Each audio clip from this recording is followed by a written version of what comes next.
Olá, eu sou Luísa Nogueira e te convido para dar um play no agro comigo, num programa cheio de informações e muitas histórias direto do campo.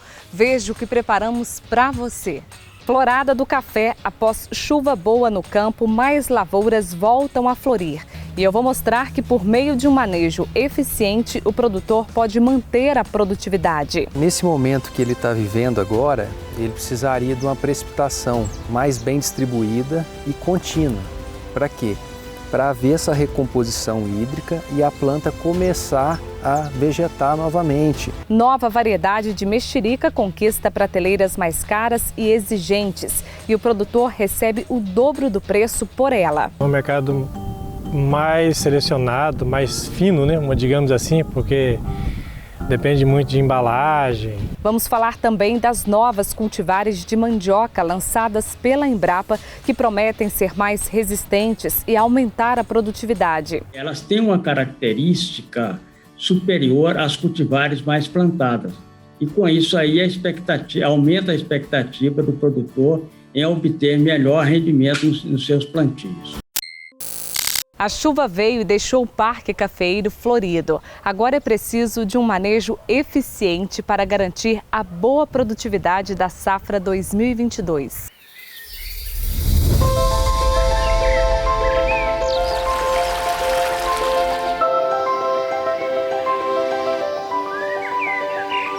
A questão climática hoje ela é soberana, acima de tudo. O clima ele pode ser um empecilho? Sim, mas isso aí também não é eterno, né? Quantas situações de estresse hídrico nós já tivemos, né, nesses últimos 50 anos? Geadas, chuva de pedra, e nem por isso a nossa cafeicultura diminuiu. As adversidades climáticas têm preocupado o setor, mas a chuva deu ar da graça e um novo ciclo começa nas lavouras com a florada do café. Um momento de retomar as esperanças por mais uma safra produtiva nas fazendas. O Rodrigo Naves, engenheiro agrônomo da Fundação Procafé em Varginha, ressalta o atual momento do cafeeiro. Nós estamos vindo de 2 anos consecutivos de déficit hídrico, a seca bastante prolongada. E isso a planta ela acaba estressando muito e ficando debilitada para ter uma boa produção. O produtor, né, nesse momento que ele está vivendo agora, ele precisaria de uma precipitação mais bem distribuída e contínua. Para quê? Para haver essa recomposição hídrica e a planta começar a vegetar novamente e ter condições de manter essas flores, né, e ter um bom pegamento.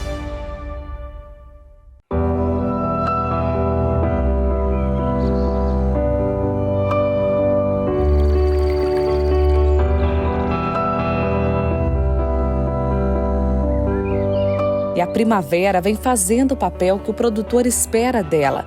Na primeira quinzena de outubro foram registradas chuvas no Parque Cafeeiro. E diante desse cenário, toda a atenção com os tratos culturais é fundamental. Mas se ele tiver um problema climático e ainda associado a isso, desafios com pragas e doenças, vai estar minando ainda mais, né, a produção dele para a safra que vem. E com a frequência nesse volume de chuva, uma doença importante que o produtor deve ter cuidado é com a foma. E vindo essa florada, com essa questão da chuva sendo retomada, muito provavelmente as temperaturas vão ficar mais amenas, certamente os dias vão ficar mais nublados e aí sim nós teremos condições favoráveis para o ataque da mancha de foma. O ataque do fungo pode representar perdas de até 50%, principalmente em locais de altitudes mais elevadas. Isso porque as condições climáticas são mais favoráveis por serem regiões mais frias. A mancha de foma, Luísa, nada mais é do que o principal fungo hoje que ataca a florada do cafeiro durante esse período de florada, certo? Ele é um fungo necrotrófico. O que significa isso? Ele se desenvolve, né, na matéria orgânica em decomposição, tá? Então ele sempre estará ali na lavoura, dependendo muito da condição climática, temperaturas mais baixas, em torno de 15, 18 graus Celsius, umidade relativa acima de 70% e principalmente nas regiões de altitude elevada onde a gente tem vento. Caso nós tenhamos aí, né, alguma situação na planta, machucando a planta, você já tem porta de entrada para que esse fungo continue a sua evolução. E o Luiz responde pra gente quais são os principais sintomas da foma. Nós temos os sintomas nas folhas, onde o bordo da folha fica mais necrosado, fica pretinho, a folha parece que ela está toda retorcida. Se ela continuar evoluindo, ela começa a tomar o ramo inteirinho, então a gente tem a seca de ponteiro, né? As folhas vão cair, você vai ficar com aquele ramo preto e você vai estar perdendo ali uma parte da sua produção. Eu falo muito, Luísa, que essa é uma doença silenciosa, é como um ladrão. Muitas das vezes você não está percebendo o ataque dela, mas em uma semana, se a condição climática estiver favorável, ela entra, ataca e depois dela ter atacado, por ser um fungo que vai crescer no tecido morto em decomposição, os produtos não serão tão eficientes mais. Então é um fungo que a gente tem que ter total atenção para que o manejo seja extremamente preventivo.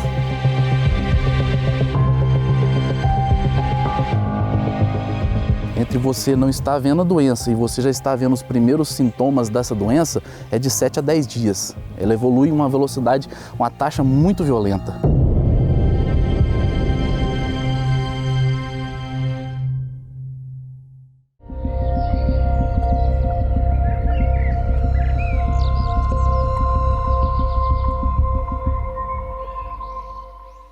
E por isso a importância grande de um controle preventivo. Pós-florada, depois que essas flores começarem a secar e cair, fazer uma nova aplicação para que realmente você feche toda a janela e oportunidade de entrada desse fungo nesse momento tão importante. Junto, com esse processo aí da florada do cafeeiro, com a retomada das chuvas, então é o início das aplicações dos produtos de solo, visando aí o controle do bicho mineiro, da ferrugem, bem como também da cigarra do cafeeiro. Mas mesmo diante de tantos desafios, para Luiz, a cafeicultura brasileira será sempre pujante. O Brasil ele ficou cada vez mais pujante na produção de café, justamente pelo fato de que o insumo principal que nós temos aqui é os nossos cafeicultores. Então, com certeza, essas situações elas vão passar, nós sairemos mais fortes e, consequentemente, a nossa cafeicultura vai crescer.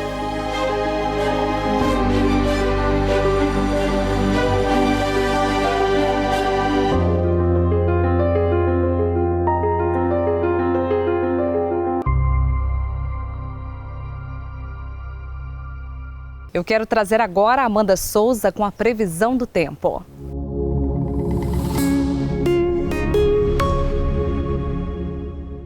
Olá, Luiz. Olá a todos que nos acompanham através do Play no Agro. Hoje a gente abre a previsão do tempo falando do retorno do fenômeno Laninha. A gente sai de uma neutralidade e vai para o resfriamento da água do Oceano Pacífico, leste e central, agora com anomalias negativas. E a gente fica de olho no que isso deve impactar as áreas produtoras no Brasil. A gente sabe que o Laninha influencia e muito a distribuição de chuva e também as temperaturas no Brasil. A gente espera que em dezembro e também em janeiro tenha uma estiagem na região sul do Brasil por conta desse retorno da Laninha. Mas a gente vai acompanhando o que isso deve trazer de impacto às áreas produtoras no Rio Grande do Sul, Santa Catarina e no Paraná também. Aliás, nesses últimos dias a chuva já deu uma trégua na região sul do Brasil, o que de certa forma trouxe até um alívio para os produtores do Paraná, que já estavam preocupados com o excesso de umidade, tiveram que paralisar o plantio da soja por conta dessa chuva já em excesso. Ou seja, vale ressaltar que já choveu tudo que tinha para chover no mês de outubro, nesses primeiros dias aí do Paraná. Então a expectativa é desse tempo mais firme nesses próximos dias ainda na região sul do Brasil. Os produtores conseguem trabalhar, conseguem prosseguir com o plantio da soja. Por enquanto ainda tem muita chuva concentrada em áreas do centro e norte do Brasil. Nessa próxima semana são esperados volumes entre 20 e 70 milímetros em áreas produtoras do Sudeste, Centro-Oeste e também no Mato Piba. Ou seja, áreas produtoras de café, cana-de-açúcar, citros, a soja. Nesses próximos dias ainda temos mais previsão de chuva, mas dessa vez pancadas, intercaladas com períodos de melhoria e elevação gradual da temperatura. A gente vem de dias consecutivos de muita nebulosidade, principalmente em áreas do Sudeste. Isso deve mudar no decorrer da próxima semana. A temperatura sobe um pouquinho mais, ou seja, ao que tudo indica, teremos pancadas de chuva, de novo, características da primavera. A temperatura sobe e depois vem as pancadas de chuva, principalmente no final da tarde. Então, nessa próxima semana, ressaltando, mais dias úmidos em áreas do Sudeste, do Centro-Oeste e nas áreas produtoras do Mato Piba. Depois disso, de forma um pouquinho mais estendida, teremos o retorno da chuva para a região sul do Brasil, ou seja, a chuva dá uma trégua em áreas do Mato Piba e volta a ficar mais concentrada na região sul do Brasil. Então, lá para frente, na próxima semana, voltam as chuvas mais significativas, acumulados mais expressivos na região sul, desde o Rio Grande do Sul até o Paraná, ou seja, produtores no Paraná devem de novo se preocupar com o retorno dessa chuva, acumulados expressivos e que pode impactar novamente nas atividades de campo no plantio da soja. Semana que vem a gente volta com mais previsão do tempo.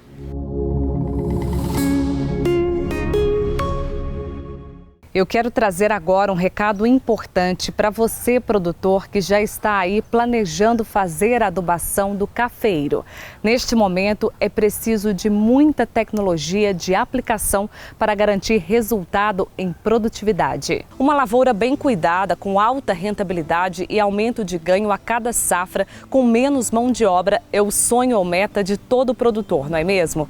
E essas são as principais características dos ciclos, que conta com uma tecnologia de liberação lenta, gradual e constante de nitrogênio. Faça chuva ou faça sol, basta apenas uma aplicação que ele faz a nutrição da lavoura durante todo o ciclo do café.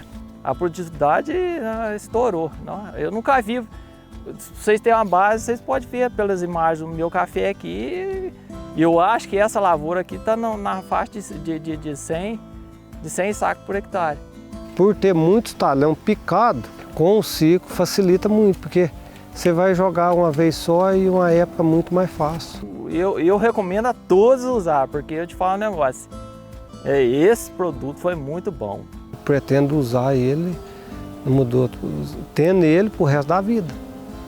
Pro resto da vida usar ele. Ciclos, o fruto da produtividade. Vamos trazer agora outras notícias do setor agrícola. O terceiro trimestre deste ano foi positivo para a piscicultura brasileira, com um aumento de 71% nas exportações em comparação com o ano passado. Até agora, o Brasil já exportou 5,7 milhões de dólares. No acumulado de janeiro a setembro de 2021, as exportações já totalizam 12,8 milhões de dólares, 10% mais que as verificadas em todo o ano de 2020, com 11,7 milhões de dólares exportados. Setembro foi positivo para as exportações de arroz. Mesmo com a alta dos preços no frete marítimo, os embarques no mês passado chegaram a 130,2 mil toneladas. Segundo a Associação Brasileira da Indústria do Arroz, o saldo positivo de mais de 51 mil toneladas. O Brasil anunciou no início do mês a suspensão da exportação da carne bovina para a China. Após 6 semanas sem um posicionamento oficial dos chineses, a ministra da Agricultura, Tereza Cristina, decidiu encaminhar uma carta ao ministro-chefe da autoridade chinesa responsável pela alfândega e se colocou à disposição para tratar pessoalmente o tema. Segundo o Ministério da Agricultura, a solicitação da ministra ainda aguarda resposta. Os preços no mercado suíno seguem preocupando os produtores. Nesta semana, a nova queda foi registrada. Em São Paulo, de acordo com a Scott Consultoria, a arroba do suíno CIF ficou estável entre R$ 125 e R$ 135, assim como a carcaça, valendo entre R$ 10 e R$ 10,30 o quilo. A preocupação entre os produtores é que, mesmo com o aumento previsto com a chegada do final do ano, época em que o consumo da carne suína aumenta, os preços não irão cobrir os prejuízos do setor este ano. As exportações brasileiras de ovos chegaram a 7,3 mil toneladas entre janeiro e setembro deste ano. Os dados mostram um aumento de 137,7% em comparação com o desempenho registrado no mesmo período do ano passado. Em receita, as exportações totalizaram mais de 111 milhões de dólares só nos 9 primeiros meses de 2021. A Embrapa lança novas cultivares de mandioca mais resistentes e produtivas.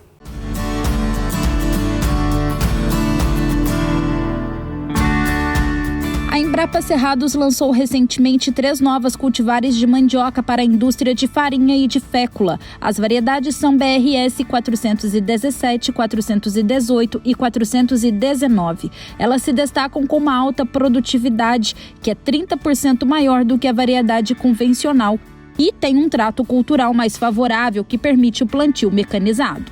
Então, essas 3 cultivares que foram recentemente lançadas, elas se apresentaram com características superiores às variedades mais plantadas para a indústria nas condições de cerrado. É o aumento de produtividade de raiz. A cultivar mais plantada nas condições de cerrado, ela tem uma estatura baixa e uma ramificação baixa, o que dificulta o plantio mecanizado e os tratos culturais.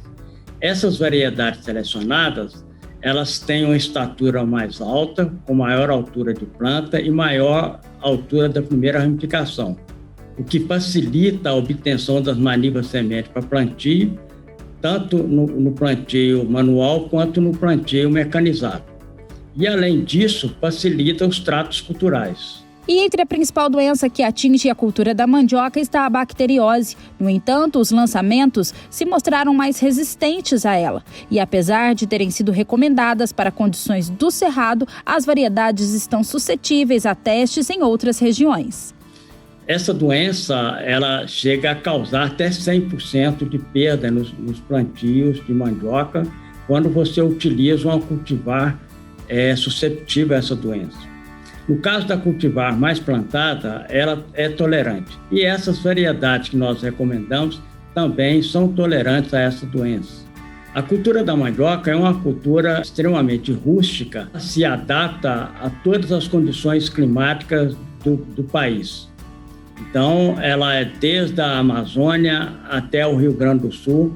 Essas cultivares ou outras cultivares de mandioca podem ser cultivada. Então, mandioca tem essa característica rústica de adaptar a várias condições climáticas. O ciclo de produtividade segue o período da produção de uma variedade convencional, 18 meses após o plantio. Essas novidades são fruto de um melhoramento genético e, de acordo com pesquisadores da Embrapa, foram 10 anos de estudo com diversos cruzamentos. E essas cultivares passaram exatamente por essas fases. Agora, a expectativa delas é muito grande, como muitas pessoas podem ter visto ontem no lançamento, que a expectativa é muito grande porque elas têm uma característica superior às cultivares mais plantadas.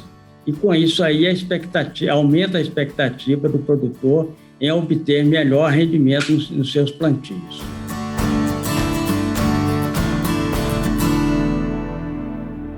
Vamos agora voltar a falar de café. Nós conversamos com o engenheiro agrônomo José Braz Matiello, que explica para a gente sobre a importância de cuidar das lesões pós-problemas climáticos no cafeeiro. As geadas registradas no mês de julho resultaram em algumas lesões em muitos cafezais. Elas foram observadas no peciolo da planta, o cabo que liga a folha ao caule, dando suporte e sustentação, e também no tronco. E foram constatadas nas regiões da Mogiana, em São Paulo, e no sul de Minas, onde o frio foi mais intenso. A lesão que ocorre no pecíolo da folha, ali no cabinho da folha. O segundo tipo de queima é uma lesão que é provocada no tronco das plantas mais novas. Por que nas plantas mais novas? Porque elas ainda não têm a copa para proteger o tronco. Então, o ar frio ali junto ao solo acaba queimando ali junto ao tronco, então faz aquela lesão. O engenheiro agrônomo José Braz Matiello destaca que a lesão no peciolo da planta não é tão grave quanto as lesões no tronco, que são conhecidas como canela de geada e podem ser evitadas com mais terras antes do período de inverno. Quando a gente corta esse peciolo, vê que a queima ficou na parte de cima do peciolo, não anelou ali, não foi em toda a circunferência do peciolo. Então, por isso que ainda consegue passar ali a seiva, a corrente de nutrientes para a folha e vice-versa. As lesões prejudicam o desenvolvimento da planta e trazem um amarelamento que faz com que comecem a definhar e pode matá-las. Alguma planta morre, mas a maioria sobrevive com esse novo broto. É um problema tanto para a lavoura nova, normalmente 1 ano e meio a menos, porque ela não tem a copa ainda, não protege o tronco, como também lavoura velha, porém recepada. Para os produtores que estão lidando com as lesões no cafezal, a orientação é esperar para que na brotação seja possível ver a medida necessária. À medida que o broto tiver crescido, você corta a parte de cima, que normalmente começa a amarecer, e murcha, e acaba secando. Então, você conduz um broto, né, novo e vai salvar a planta. Vamos agora falar de tecnologia e trazer as informações da SWZ Máquinas. A SWZ Máquinas atua no segmento de máquinas que facilitam o pós-colheita do café desde 2008. De lá para cá foram várias inovações. As máquinas são robustas e atendem desde o pequeno até o grande produtor. Este é o recolhedor gafanhotão. Conta com sistema de cabo de aço e acompanha as imperfeições da rua do café. E um grande diferencial do maquinário é que o café do chão sai bem limpo. Vale a dica para o cafeicultor já se planejar para a próxima colheita. E neste momento também é importante os produtores se atentarem para dar a manutenção dos maquinários. Depois da colheita, uma boa revisão vale a pena para deixar o maquinário em dia. SWZ Máquinas, indicado por quem mais entende de café, o cafeicultor. O avanço genético da mexerica vem trazendo novos produtos para o mercado e alcançando um consumidor cada vez mais exigente.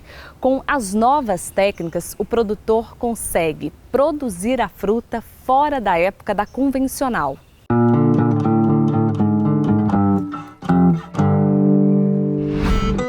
Campanha já é conhecida como a maior produtora de mexerica pocã de Minas Gerais. Porém, além da mexerica convencional, uma produção do fruto para o mercado gourmet já pode ser encontrada nas fazendas. Estamos falando da mexerica de origem japonesa, Decopon.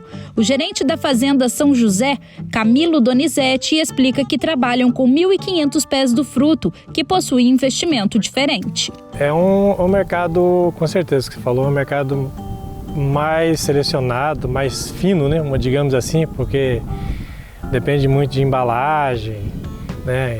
Você tem que fazer uma embalagem mais caprichada, porque é para mesa mais sofisticada um pouco essa fruta. Em relação ao investimento, por hectare é equivalente a pocã mesmo, assim, o preço é mais ou menos igual. Em termos de manejo, os tratos culturais dela, o que muda? Muda porque ela sai em época diferente, né? A pocã geralmente chega em agosto, aqui na região nossa, região de Campanha, já terminamos a colheita, né? E aí sim que entra a Decopon. Em vários lugares começa a entrar a colheita Decopon. Aqui a gente começa a colher geralmente em setembro. E a diferença de tratamento é porque ela continua com o fruto no pé, aí você tem que ter mais cuidado com mosca da fruta, as pragas de modo geral, né?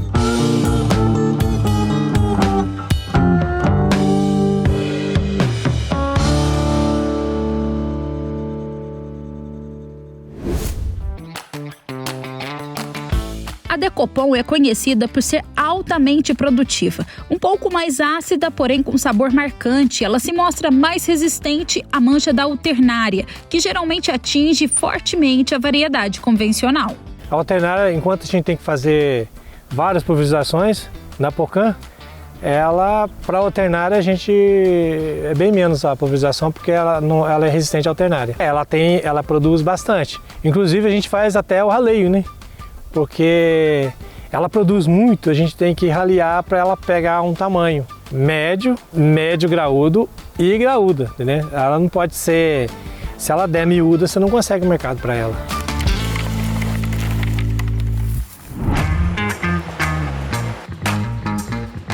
E apesar de se adaptar bem ao clima, o fruto também foi prejudicado pela estiagem deste ano, somada com a geada do mês de julho. A gente sempre trabalha com florada pós a pocã, não deixamos da florada junto com a pocã, a gente faz um produto para eliminar a florada, depois induzir com pulverização para sair a florada atrasada, a gente fez, só que a geada pegou ela na parte de, digamos assim, na parte tá granando ela, sabe?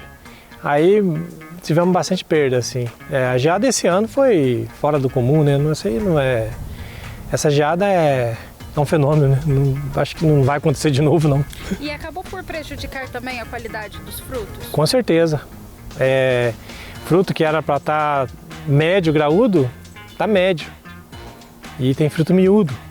A gente tá jogando água no pé para ver se ele chega ainda no tamanho ideal, entendeu? E a Decopom, assim como outros frutos dentro da citricultura, teve 50% de perda por conta dos intempéries climáticos. Mas apesar de todos esses desafios, o fruto se destaca em alguns aspectos e leva o produtor a um mercado diferenciado. É um mercado de fruto selecionado e por isso que agrega valor também, né?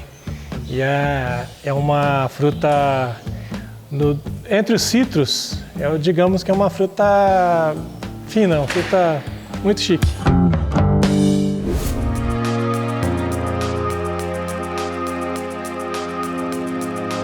E para os produtores que visam um investimento na variedade, é preciso entender que ela possui mercado, é muito bem aceita nas grandes praças de capitais pelo país, mas exige um investimento forte em irrigação e técnicas cuidadosas no manejo. Já pensar assim, vou investir nas mudas, vou plantar 10 hectares de Decopom. Vou investir nas mudas, já vou pensar em investir na irrigação, porque cada vez mais aqui na região nossa está necessitando de irrigação. Ficar dependendo de chuva, o clima já não é o mesmo de 10 anos atrás, então temos que pensar muito na irrigação. O Play no Agro fica por aqui. Todas as informações desta edição você encontra também nas minhas redes sociais, @LuizaNogueiraTV, lembrando que Luiza é com S, também no @Play no Agro. Te espero até a semana que vem. Até lá. Tchau.